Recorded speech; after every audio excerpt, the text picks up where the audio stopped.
اعوذ باللہ من الشیطان الرجیم، بسم اللہ الرحمن الرحیم۔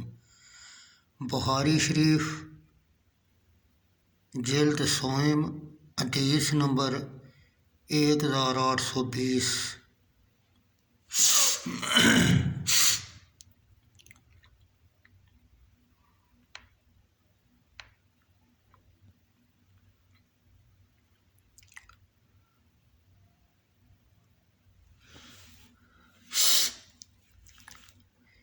عمر بن حفص بن غیاث نے کہا، ہم سے میرے باپ حفص بن غیاث نے بیان کیا، انہوں نے کہا ہم سے امش سلمان بن مہران نے بیان کیا، انہوں نے کہا ہم سے خیثمہ بن عبد الرحمن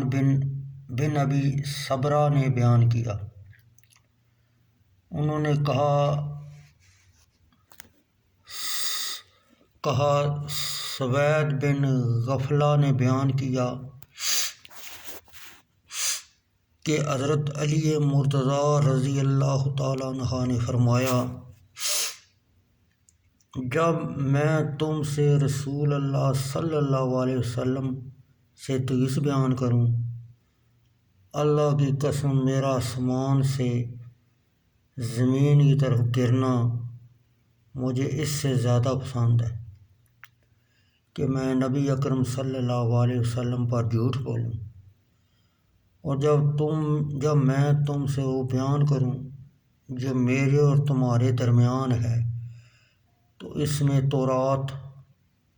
کفایہ تعریض جائز ہے، بخلاف نبی اکرم صلی اللہ علیہ وسلم سے حدیث بیان کرنے سے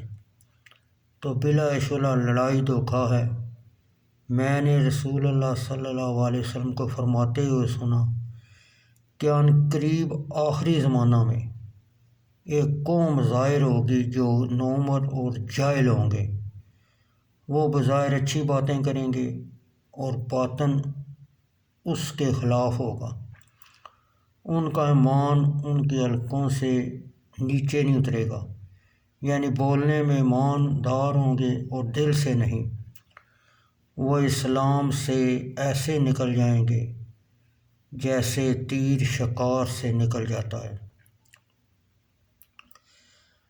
تم جہاں بھی ان سے ملو ان کو قتل کر دو،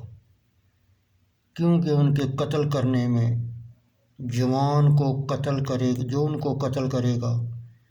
قیامت کے دن ثواب ملے گا۔